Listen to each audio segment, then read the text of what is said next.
And we're back. All right. That was a cheap shot at Bound for Glory. I mean, it's deserved. You don't need to go that hard on Bound for Glory. So, if you're listening to this on Twitch, I should let people know to refresh.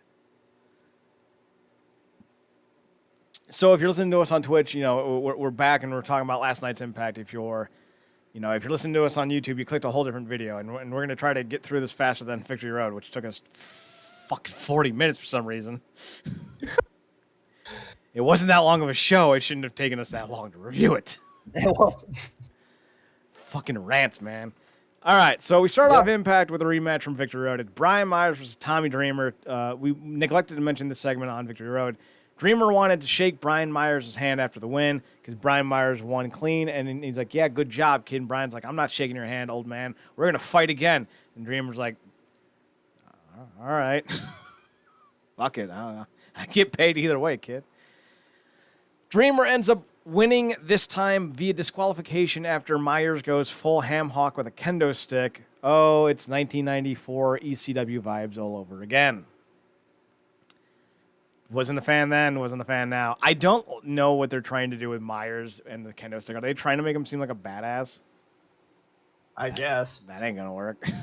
I mean, at Victory Road, we finally, Mass and Rain finally, divulged the secret behind the most professional wrestler gimmick, and it's just he's fed up with old timers telling him what to do. So, I guess that's the fucking segue from, or I should say, turn off from Legend Killer. Like you turn off from Legend Killer Lane to Most Professional Wrestler Avenue. Like those streets don't intersect, homie. All right, so Dreamer's like, and then we see Scott D'Amore. He's like, hey, stop that. We need him. We don't have that many backstage guys. We then get the Moose looking for the TNA World Title, and then the EC3 is like, hey, I'm gonna do something to this belt. And Moose is like looking through his apartment, I guess, because it's clearly it's either a hotel or an apartment complex, because that's not a gym anyone would ever subscribe to be a part of. No. It had like a pool. I was like, oh, that's cool. And like, I had a shower to wash off before you get in the pool. That's cool. But then like you had like 6 like fucking treadmills and 4 bike machines. And not even bike machines. Like I don't even know what they're called. They're the sit-down Ellipticals? No, the sit-down pedal bike things. Whatever those are called. And then like there was like a fucking free weights and like a fucking ball, and that was it. I was like, Jesus Christ, did Dwight Schrute make this goddamn thing?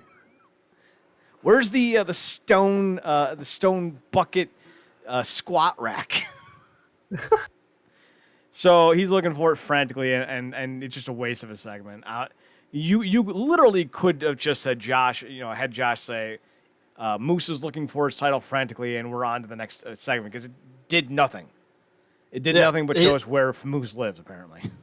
Yeah, Moose was literally just looking at, under all the equipment, under mats and stuff. Is like, why are we getting lazy with this angle? Well, we've been kind of lazy with the angle since it started. I mean, fair. EC3's popping about in thin air. Like, all right, whatever. Plus, I still don't get EC3's gimmick. Like, I get it. It's just, I don't get it. So I don't know. It's just that's just the way it is. Things would never be the same. That's just the way it is. All right. Then we get Johnny Swinger backstage talking to his groomsman. Alicia is still there for some reason, and I don't even care. It's awesome. She's amazing. When they stop trying to make her into a serious act and just let her kind of be herself in these like outlandish situations, she really does add a nice element to things. She does.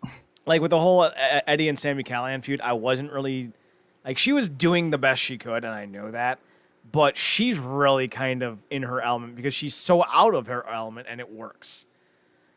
So basically, what was it? Swinger butted heads with Crazy Steve, and basically because it was a wedding cost issue. The Deaners Yes. wanted to up the cost, I think it was of the beer. Just I don't remember the segment entirely, but I have a feeling it's because of the beer, because Deaners. And Crazy Steve and Johnny Storm were like, nah, we're good. And it led to a match later on in the night. And I was like, all right. They're also raising money, by the by. And Crazy Steve seems to have an idea on how to get money for them. And obviously it's going to involve Hernandez. Not Crazy Steve. Falaba. Falaba, As sorry. the best man. Yes, Falaba is the best man. And he is the best man. He's the most professional best man ever. We then get Rohit. He's doing another segment, defeat Rohit, and Jordan comes out. Actually, Willie Mack comes out first. Then Jordan Grace comes out. And Jordan rolls up a distracted Rohit and pins him and apparently wins the title. And I'm like, not a fan of intergender wrestling, not a fan of this idea. Excuse me. And then all of a sudden, for some reason, David Pinn's like, this was not a X Division match. And I'm like, but it's the X Division Open Challenge. How is it not? There's no explanation given. So Jordan has to give back the belt, and Rohit was like, good job, Jordan, good job. You almost got me, kid. And then he takes off. By the by, throughout this entire show, I barely have any commentator audio. I don't know what the hell the problem was. It was fucking weird. It may have been just a Twitch-only issue I saw, but I don't know. Maybe you were watching an Access TV version. Yeah. No. Maybe. So then we move on. Thoughts to the whole thing. What do you think of Jordan? The Jordan of it all. Yeah, the Jordan, the title win, the title not win. Well, I'm not a fan of this segment for two things. One, again, the intergender thing. We did it with Tessa, and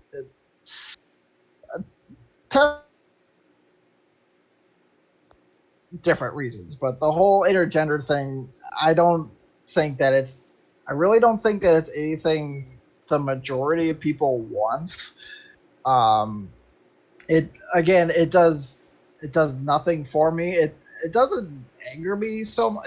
I'm not necessarily completely against it, but it doesn't do anything for me either.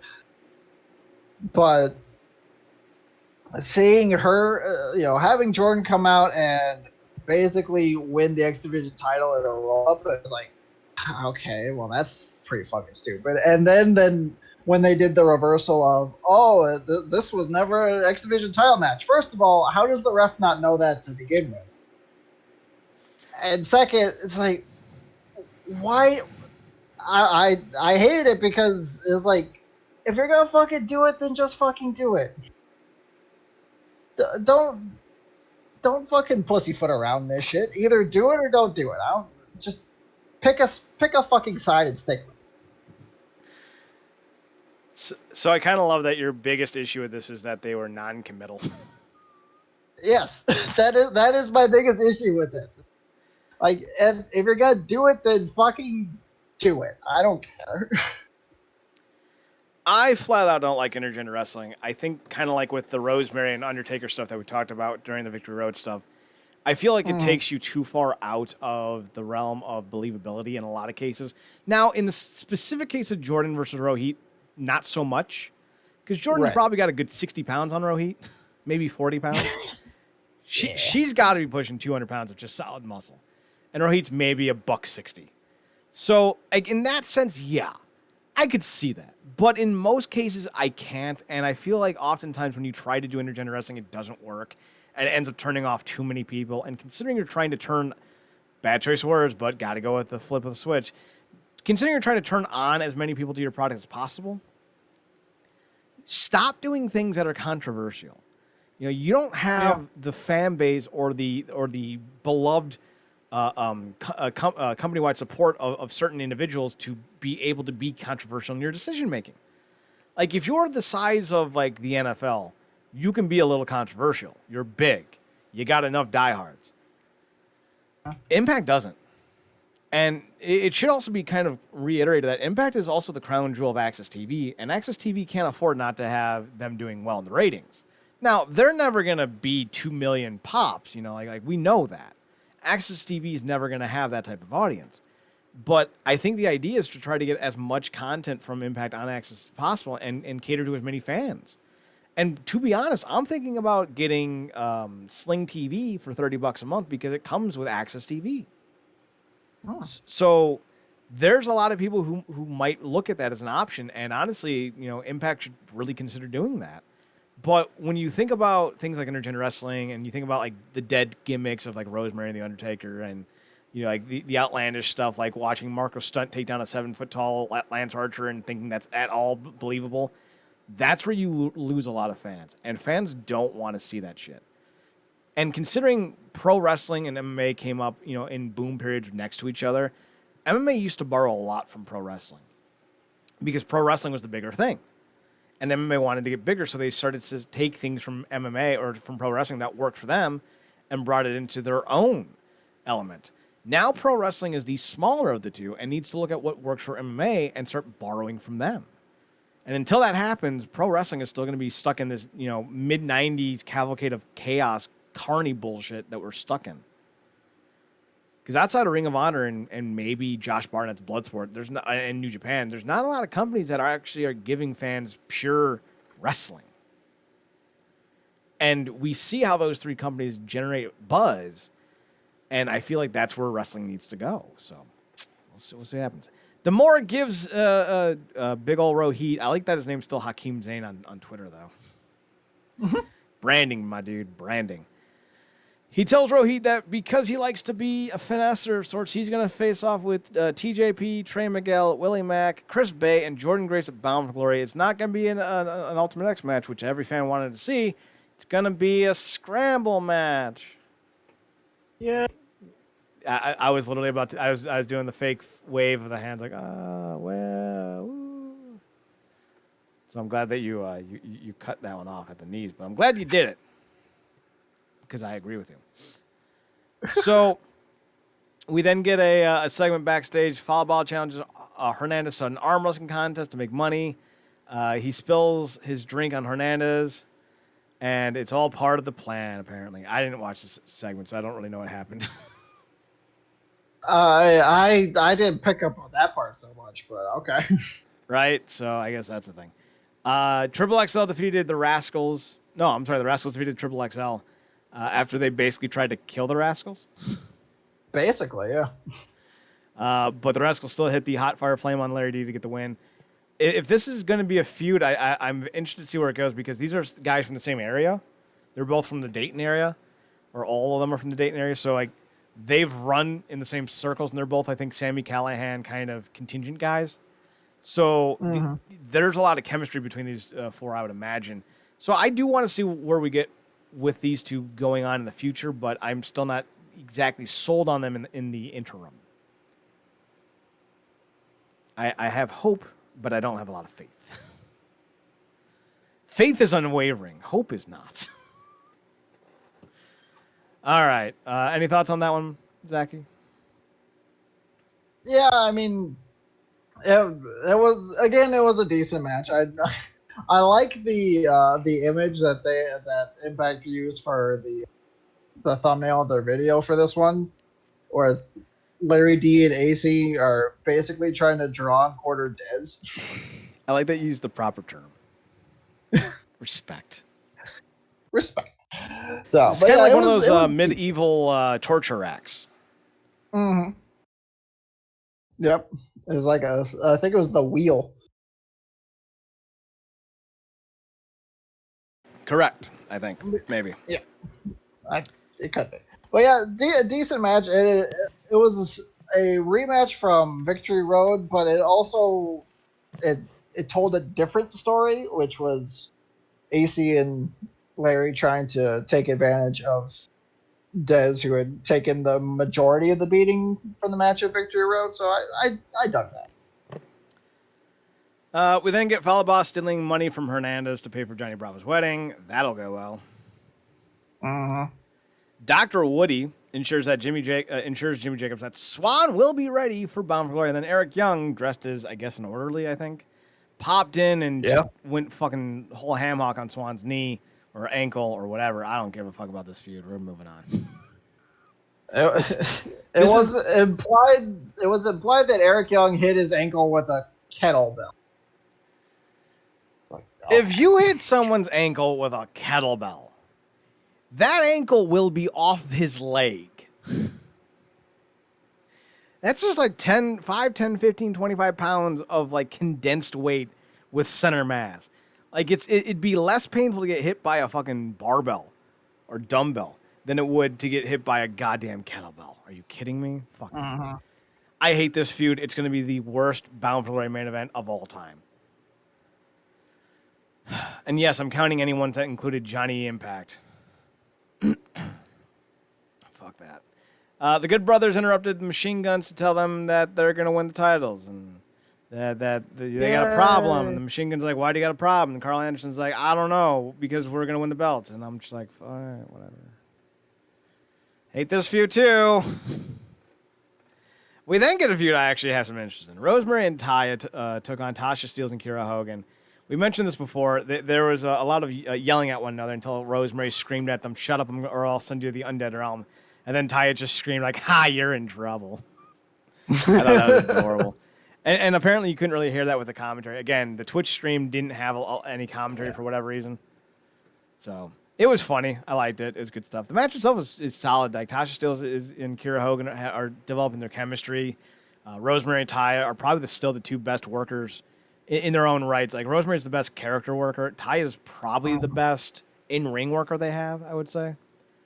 Yeah. So like it was a good match. The team of Rosemary and Taya got the win after Rosemary hit a double underhook to put Tasha away. Yes. We then get Rosemary's brother from another dimension in Crazy Steve. He's tagged up with Johnny Swinger. They're taking on the Deaners. Basically, it was just a little comedy match.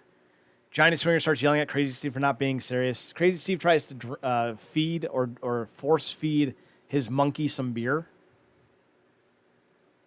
That's a thing.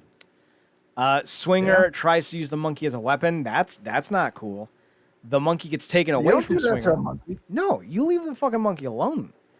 Cody Deaner takes advantage of the situation and DDT's Swinger and gets the win. So the Deaners have a win over the greatest swingman of all time. Huzzah. Huzzah. So we then get Madison and Matthews confirming Deanna Prato having broken Susie's arm at Victory Road. Gia Miller interviews Kylie Ray and brings up the fact that this is the second time apparently that they broke Susie's arm. Something? I guess. I don't know.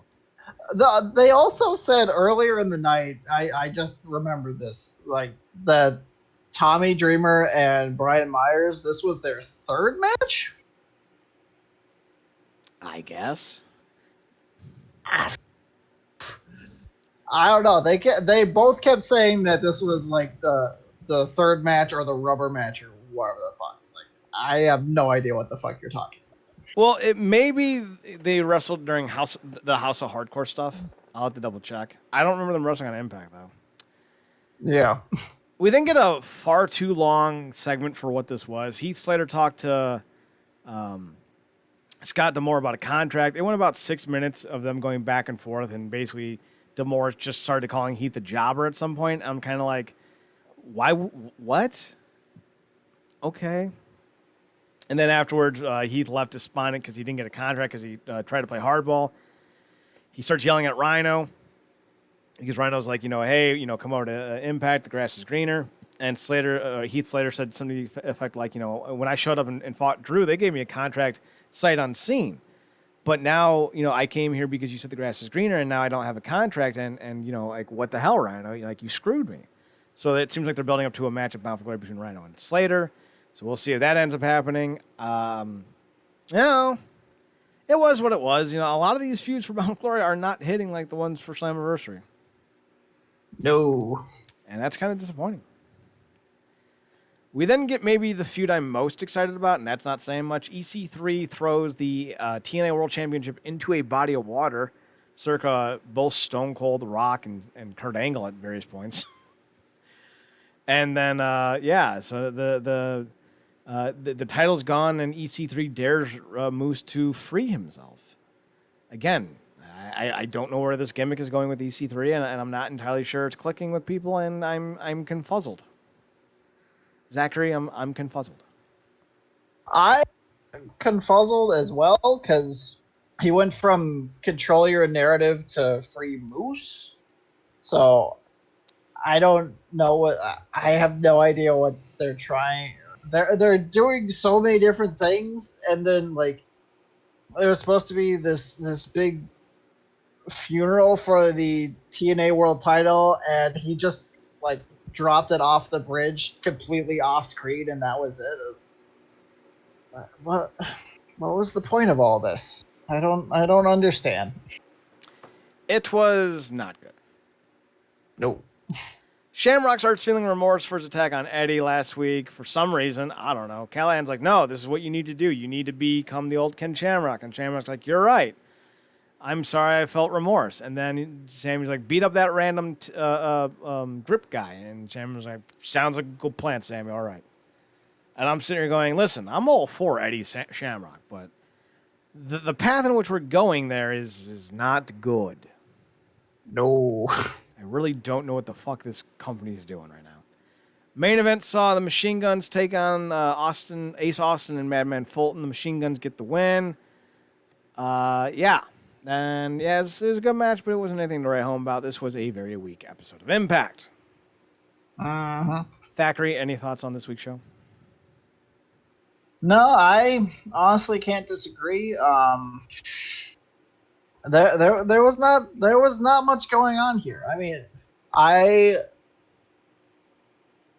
of all of the like build up stuff that we're getting, I agree that Rosemary and Taya versus Tasha and Kira was the most enjoyable match to watch.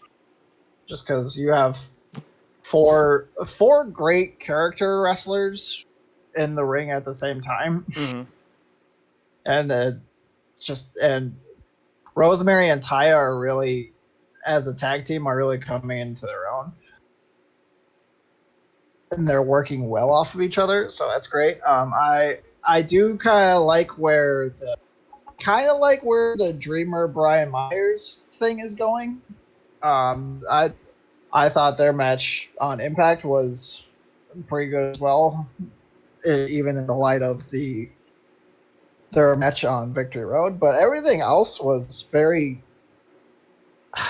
much not good. I would tend to agree with everything you said. I'm hoping beyond hope that we're getting better stuff in the weeks come towards Bound for Glory, because so far I've been severely unimpressed, especially considering how good Slammiversary was, and just how good things could be going forward in the future. But they need to sincerely start thinking of making some roster changes and some booking changes, because a lot of what we're seeing is not great, and they're not doing anything to put other guys over that should be higher on the card. Like if we see Swinger or the Deaners or whoever as often as we do, they need to be booked in a way that is better than what they are. Like I feel like they're still treading at the same kind of like overall attraction point in terms of like audience attraction. I don't feel like they've improved their standing since joining the company. I think when you think about that, that tends to show you just how waffly the booking can be at times. And that's a problem. Like you need to not do 50-50 booking. And I feel like so much of what they're doing is just looking at what the WWE does and doing with that. They need to be their own group, and they need to have their own identity. And right now they don't have an identity or a philosophy, and that is hurting the product. They need to figure out a philosophy, and it can't just be let's do where all the new guys get belts. Like that's a bad philosophy. That's a bad way to do business. Yeah, it's unfortunately it's a philosophy that they've been carrying with them for several years at this point, and it's not great. Before, people would be like, well, they just gave the belts to Angle and Sting and Team 3D. They should have. They're huge names. Yes, I don't see what the problem is with this. Right? Like, you're talking about the greatest in-ring worker of all time in Kurt Angle. You're talking about the most charismatic wrestler of all time in Sting. You're talking about arguably the third, fourth, or fifth biggest tag team of all time in Team 3D. But Eric Young, Deanna Purrazzo, like, they're not bad hands by any means. This isn't a slight at their talent. But no one's showing up, to sell at Madison Square Garden to see Deanna Purrazzo in the main event. No. Yeah, I hate to say it. So, Impact needs to stop doing that shit. Because what it does is it makes the rest of the talent by proxy look like they're inferior to someone who got fired from NXT. Eric Young couldn't get on TV and had like one title reign that lasted 20 days. And he came in and trumped Eddie Edwards in 2 straight bouts. How does that make Eddie look good? It doesn't. It makes Eddie look like he would have to start at the bottom of the rung in NXT. Instead of being the guy who went to Noah and out-wrestled the best wrestlers in that company. But, now the booking is bad. It's not good. And my summer loving, if you will, has definitely dried up. The ocean is toxic. The summer breeze is gone.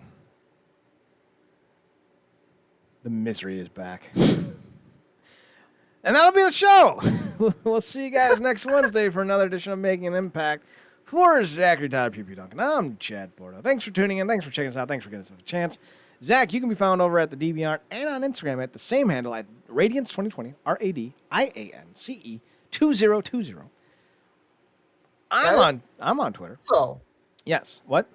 I don't mean to cut you off, but I would like to announce at this point that I am getting close to where I want to be before I start posting, whatever, my web comic. And in the next few coming weekends, I will be streaming on Twitch, doing some finalizing touches and, well, mostly coloring and then finalizing touches. So if anyone wants to check that out, I'm at what is my Twitch handle? Because it's different than everything else because I don't plan these things. Dr. Scrapper D. No, it's not even that. Scrap Bone Daddy Man D. Z. I'm sorry, I cut you off. It is twitch.tv/BonemanZ. All one word. Bone Man Z. There you go. Yes. Go check out the Scully Boy. Yeah. So go do that. RealNerdcorp.com for the website. RealNerdcorp.com. My Instagram and Twitter are Chad Nerdcorp for Twitter, ChadNerdCorp on Twitter, and on Instagram it's Chad's Photo Hut, ChadSPHOTOHUT. The website, once again, is RealNerdcorp.com. Zach, you will be posting your comic to the website, I hope, as well. Get some more eyes on that. It could happen. If you remember your login. It's been a while. It has been a while. Yes, it has. All right. Well, that'll be it for us this week. We'll be back to next Wednesday for around 9-ish on twitch.tv/Wrestling Underground for another edition of Making an Impact, your one-stop shop for all things Impact Wrestling. And I think next Thursday we'll be coming back for another Comic-Core. If you've been keeping up with the boys, Zachary, you may join us. But if you haven't, I have not been keeping up with the boys. Well, then either get on our level, son, or you might have to sit this one out. Okay. So it's up to you. You decide what you want to do, and then next Thursday, twitch.tv/Comic and Game Core. I might just change that handle back to Nerdcorp. I don't know.